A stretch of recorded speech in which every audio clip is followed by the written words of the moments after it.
આગળ અને આ રસ્તો જતો રહ્યો મુન્દ્રા પોર્ટ બાજુ, તો આપણે એ બાજુ નથી જવાનું, તો આપણે અહીંયાથી ચાલે જઈએ આગળ. અને આગળ કમેન્ટ કરીને જણાવજો કે આ ટોલનું નામ શું છે. આવું કંઈક ટોલ નાકું છે, મુન્દ્રા વટ્યા પછી આવ્યું છે.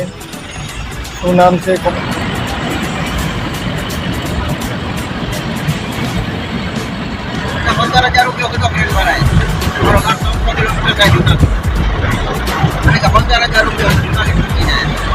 જોયેલો મીઠાનું બધું મીઠું પકડે અહીંયા. તો મિત્રો ગુડ મોર્નિંગ, જય માતાજી, જય મેલડીમાં. આપણા એક નવા બ્લોગમાં તમારા બધાનું સ્વાગત છે.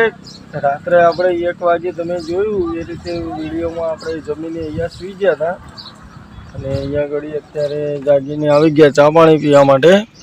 આપણે ચા પાણી કરી લીધા અને આપણું આઈસર પણ પાછળ ખાલી કરવાનું ચાલુ થઈ ગયું. આપણે કોડાઈ ચોકડીની બાજુમાં જ ખાલી થાય છે આઈસર, તો ખાલી કરીને નીકળીએ હવે અહીંયાથી.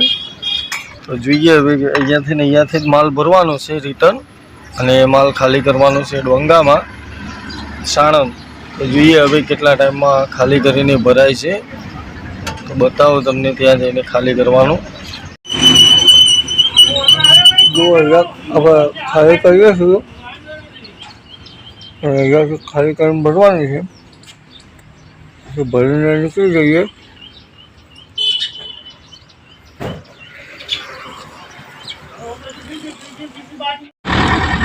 તો ફાઇનલી મિત્રો જુઓ, આપણે સવારમાં આઈસર ખાલી પણ થઈ ગયું અને અહીંયાથી માલ ભરી પણ લીધો, અને આ માલ ભરેલો ખાલી કરવાનું છે સાણંદમાં. તો એ હું તમને આગળ ક્યાંક ગાડી રાખું એટલે બતાવું. પીવીસી પાઇપ જ ભરેલા છે રિટર્નના, એટલે બહુ માલ નહોતો, 1.5-2 ટન જેવો માલ છે. તો હવે અહીંયાથી આપણે મુન્દ્રા થઈ ગાંધીધામ થઈને નીકળીશું. આવકમાં આપણે આવ્યા હતા ભુજ થઈને, તો અહીંયાથી વધે આગળ. તો ભાઈ જુઓ, અહીંયા આપણે આઈસર રાખીએ તો ચા પાણી કરવા માટે, અને અહીંયાથી ચા પાણી પી લીધા. તો જુઓ અહીંયાથી વધે હવે આગળ, અને આ રસ્તો જતો રહ્યો મુન્દ્રા પોર્ટ બાજુ, તો આપણે એ બાજુ નથી જવાનું, તો આપણે અહીંયાથી ચાલે જઈએ આગળ. અને આગળની જર્ની બતાવું તમને મિત્રો, તો બધા વિડીયોમાં જોડાયેલા રહેજો. તો મિત્રો આપણે પાછળ ગાડી રાખી હતી ચા પાણી પીવા માટે, અને ત્યાંથી ચા પાણી કરીને નીકળ્યા. એના જો કન્ટિન્યુ ચલાવીએ છીએ ગાડી, અને અત્યારે કંઈક આવું ટોલ નાકું આવ્યું છે ત્યાં પહોંચી આવ્યો. હવે આ ટોલ નાકાનું નામ શું છે એ તો મને ખબર નહીં, પણ જે કોઈને ખબર હોય તો કમેન્ટ કરીને જણાવજો કે આ ટોલનું નામ શું છે. આવું કંઈક ટોલ નાકું છે, મુન્દ્રા વટ્યા પછી આવ્યું છે.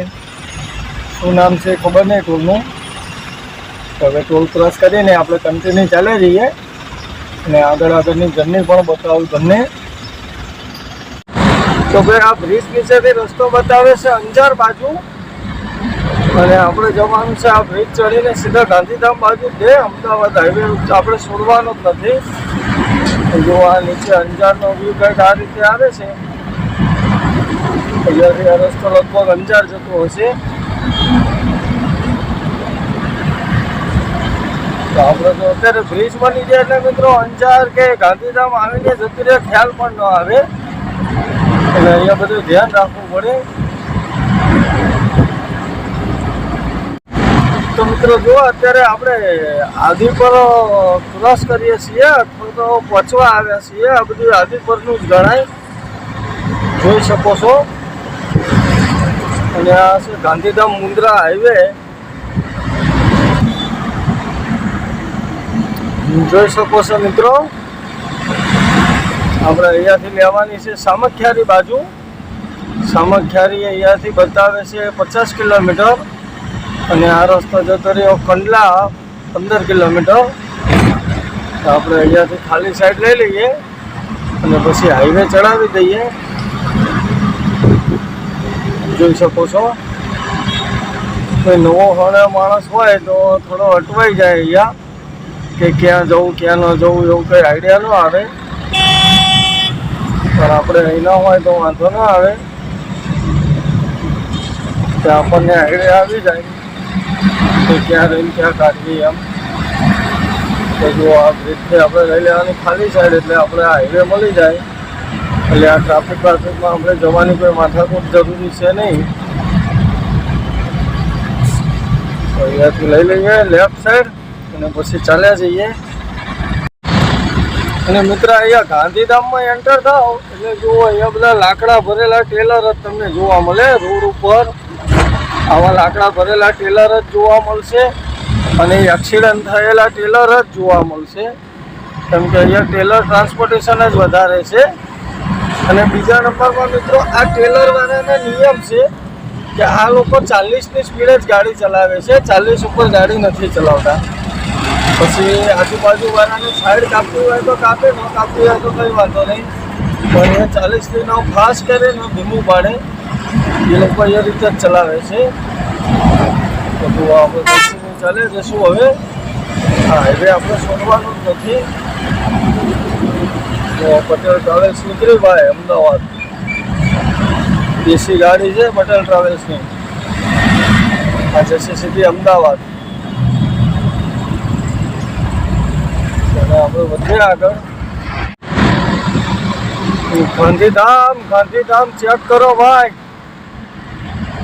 અહીંયા બધું ટ્રક ટ્રાન્સપોર્ટેશન આ બાજુ વધારે છે ગાંધીધામમાં પણ, અને અહીંયા પોર્ટ લાગે એના હિસાબે પણ. આ બધા ધીમે ધીમે ચાલે છે એના હિસાબે આપણે ગાડી ચલાવવામાં મજા નથી આવતી. તો થોડી ઓવરટેક કરી આખી પાછી ગાડી કરીને આપણે હાઈવે ઉપર લઈ લઈએ, છૂટા હાઈવે ઉપર, એટલે આપણે ગાડી ચલાવવાની મજા આવે. નહીંતર આ લોકો આપણને ચાલવા નહીં દે. આપણે ગાડી ચાલે છે 65-70ની સ્પીડ ઉપર, અને આ બધા 40-45 વાળા છે ડીઝલ બચાવીને ચાલવાવાળા. વજન ભરેલા ગાડા હોય એટલે જો ચડી ના શકે, એટલે ધીમે ધીમે ચડાવે એટલે પણ ટ્રાફિક કરે. જોઈ શકો છો તમે. હવે આમની જોડે આપણે ચાલવા રહીએ તો ક્યાં ભેગું થાય. આપણે ટાઈમ પણ કવર કરવાનો હોય, ટાઈમે પહોંચવાનું હોય. આ તે એટલે આપણે ડોંગરામાં ખાલી પણ કરવાની છે સાણંદ, અને પછી ત્યાંથી બીજી ટ્રીપ પણ ત્યાંથી કે સાથે ભરાઈ આપશે. એ કઈ બાજુની ભરી આપશે શી ખબર, ત્યાં જઈ ખાલી કરીએ પછી ખબર પડે. તો આપણે અત્યારે ચાલે જઈએ છીએ, ગાંધીધામ ક્રોસ કરીએ છીએ.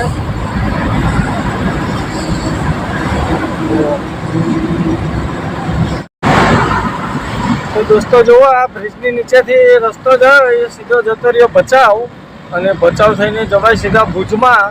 જે આપણે રાત્રે ગયા હતા એ રસ્તો આવે, અને આપણે સીધા ચાલે જ જવાનું છે સામખિયાળી બાજુ. તો જુઓ ભચાઉનો વ્યૂ કંઈક આ રીતે આવે છે અત્યારે બ્રિજની ઉપરથી. અને મિત્રો આપણને બકુલભાઈ ભેગા ન થયા, કેમ કે આપણે ભુજમાં આવ્યા હતા, પણ આપણે ભુજમાં આવ્યા તો બકુલભાઈ રજા ઉપર હતા એટલે ગામડે ગયા હતા. બકુલભાઈ આપણને ભેગા ન થયા. આપણે વાંધો નહીં, ફરી ક્યારેક મળી લઈશું. તો જુઓ આપણે ચાલે જઈએ છીએ અને આ ભચાઉ ક્રોસ કરીએ છીએ અત્યારે. જોઈ શકો છો. તો મિત્રો જુઓ, આપણે કન્ટિન્યુ ડ્રાઈવ કર્યા પછી અત્યારે દોસ્તો પહોંચી આવે સામખિયાળી ટોલ પ્લાઝા ઉપર. જોઈ શકો છો પછી સામખિયાળી ટોલ પ્લાઝું. તો સામખિયાળી ટોલ પ્લાઝું ક્રોસ કરીને ચાલે જઈએ. અને આપણા મિત્રો હજી જમવાનું પણ બાકી છે, જમવાનો પ્રોગ્રામ થયો નથી. તો જોઈએ હવે આગળ જમવા ક્યાં રાખીએ છીએ આ તે બતાવું તમને. તો પહેલાં ટોલ ક્રોસ કરીને વધીએ આગળ. સામખિયાળી જુઓ ભાઈ, સામખિયાળી ટોલ પાર કરીને વધીએ આગળ. તો ભાઈ જુઓ, આપણે સામખિયાળી ટોલ ક્રોસ કરીને આવી ગયા આગળ. અહીંયાથી પાલનપુર 254 બતાવે છે, રાધનપુર 143, અમદાવાદ 307 કિલોમીટર બાકી છે હજી.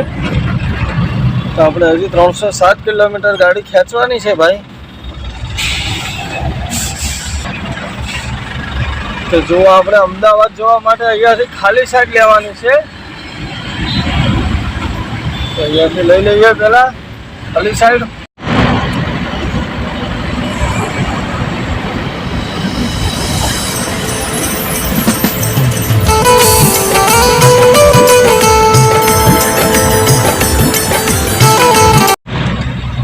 Surajbari toll palazzo. મને ચલો તમારો ભાગ લઈ લો માણો ને ના કરા યાર વિશ્વાસ થઈ ગાડી તો જો સુરજબારી ટોલ ક્રોસ કરી લીધો.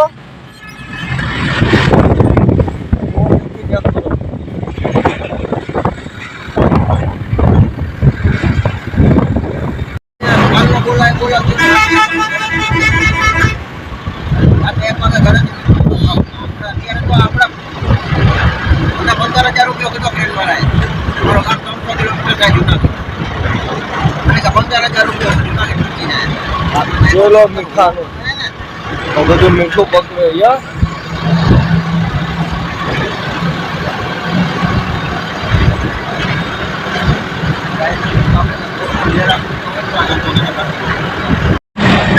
તો ભાઈ જુઓ આ હાઈવે નો સીધો રસ્તો જતો રહ્યો મોરબી. આપણે મોરબી નથી જવાનું એટલે અહીંયાથી લઈ લઈએ બ્રિજ નીચે અને આગળથી લઈ લઈએ ખાલી સાઈડ એટલે સીધા આપણે ચાલ્યા જઈશું હળવદ બાજુ. તો જો આ ઉપર મોરબી જાય છે આપણે ત્યાં નથી જવાનું તો અહીંયાથી લઈ લઈએ ખાલી સાઈડ અને પછી કન્ટિન્યુ ચાલ્યા જઈએ.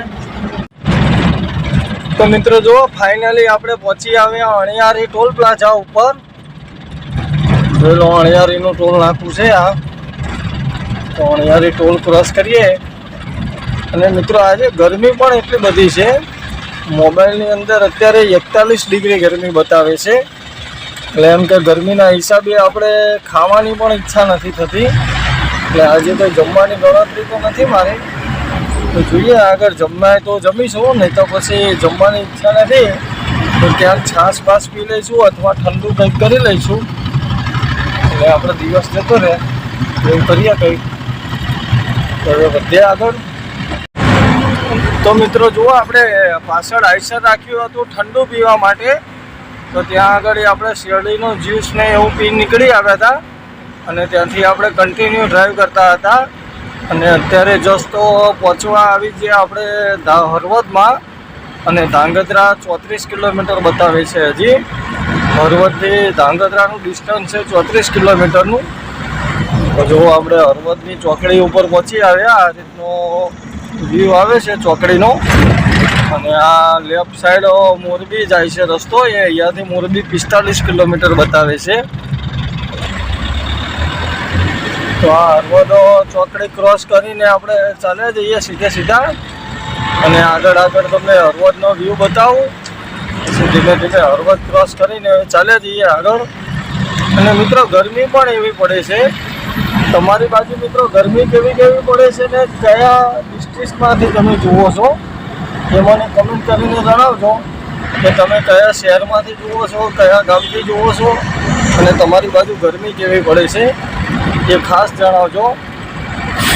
અને બકુલભાઈ તો ભેગા ન થયા કચ્છમાં નહીંતર બકુલભાઈને મળવાની ગણતરી હતી તો બકુલભાઈને ભેગા થઈને જઈએ પણ એ બહાર ગયેલા હતા એના હિસાબે ન મળી શક્યા. પણ કંઈ વાંધો નહીં, નેક્સ્ટ ટાઈમ આપણે અવારનવાર તો કચ્છમાં જવાનું થાય જ છે. આપણી ગાડી કચ્છમાં ભરાય જ છે એટલે ગમે ત્યારે જશું તો ફરી ભેગા થશું બકુલભાઈની. હળવદ ચેક કરો ભાઈ. આ સરાવારી ચોકડી આવી ગઈ હળવદની.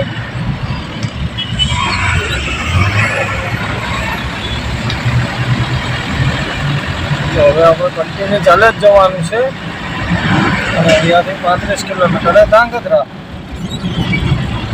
આગળનો વ્યૂ બતાવું તમને મિત્રો. એટલા વિડીયોમાં કન્ટિન્યુ રહેજો. તો મિત્રો જુઓ આપણે કન્ટિન્યુ ડ્રાઈવ કર્યા પછી અત્યારે જસ્ટ પહોંચી આવ્યા સોલડીના ટોલ નાકા ઉપર જે આપણે ધાંગધ્રાની પહેલાં પડે છે. તો સોલડી ટોલ નાકું ક્રોસ કરી લઈએ અને પછી ક્યાંક એકાદી સ્ટીમ પીએ. ગરમી એટલી બધી છે મિત્રો કે ગરમીના હિસાબે ગાડીઓ એટલી બધી નથી ચાલતી રોડ ઉપર. બધા તે ગાડીઓવાળા સાઈડમાં લગાવીને સૂઈ ગયા હોય. ખોટા જોખમ કરીને ચલાવીને ટાયર ફૂટે, પંચર પડે, હેરાન થવું એના કરતાં. પણ આપણે તો ચલાવ્યા વગર છૂટકો જ નથી કેમ કે ત્યાં જઈને માલ ભરવાનો હોય, ખાલી કરવાની છે. એટલે અત્યારે સિઝન ચાલે છે થોડી એના હિસાબે. પછી વરસાદ આવી જાય તો પછી કોઈ આમાં એ ન કરી શકે એટલે પછી ખેતીવાડીની સિઝન પૂરી થઈ જાય અમારી. એટલે પૂરો ટાઈમ સિઝન છે એટલે અત્યારે ખેંચી ચાલે છે અને ગરમીનું પણ ચાલવું પડે અમારે. તો હવે ચાલે જઈએ આપણે આગળ. તો મિત્રો જુઓ, આપણે કન્ટિન્યુ ડ્રાઈવ કર્યા પછી અત્યારે જસ્ટ પહોંચી આવ્યા ધાંગધ્રા. અહીંયાથી આ રાઈટ સાઈડ રસ્તો જતો રહ્યો ધાંગધ્રામાં. તો આપણે તો કન્ટિન્યુ સાણંદ બાજુ જવાનું છે એટલે ધાંગધ્રા અંદર નથી જવાનું. અને આપણે અહીંયાથી લેફ્ટ લઈ લઈશું. જોઈ શકો છો ધાંગધ્રાનો વ્યૂ.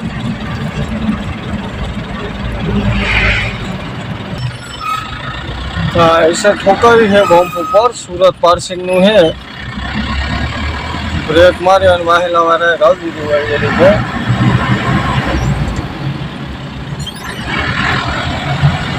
અહીંયાથી હજી કંકાવટી 14 માલવણ 34 બતાવે છે ભાઈ. હજી અહીંયાથી માલવણ 34 કિલોમીટર છે. તો આપણે ચાલે જઈએ. તો મિત્રો અહીંયા સ્ટીમ એવું તો ન મળ્યું પણ આવી લેમનની મળી તો આવી લાવી દીધી આપણે બોટલ કે આવું તો આવું કંઈક પીવા ચાલે એવું. તો હવે વધે આગળ પીની. તો ફાઇનલી મિત્રો જુઓ, અત્યારે આપણે સાણંદમાં એન્ટર કરી લીધું આપણું આઈસર અને અહીંયા ચાલ્યા જઈએ છીએ. તો આપણે અહીંયા ડોંગામાં ગાડી ખાલી કરવાની છે સાણંદમાં અને સાણંદ ત્યાં ખાલી કરીને ત્યાંથી જ ભરવાની છે. તો જોઈએ હવે આપણને નેક્સ્ટ ટ્રીપ ક્યાંની ભરાવે છે, શું છે આ તે એ મિત્રો તમને બીજા વિડીયોમાં જોવા મળશે. તો આ વિડીયોને કરીએ અહીંયા પૂરો. મળે બીજા એક નવા વિડીયોમાં નવી ટ્રીપ સાથે. ત્યાં સુધી બધાને જય માતાજી, જય મેલડીમાં.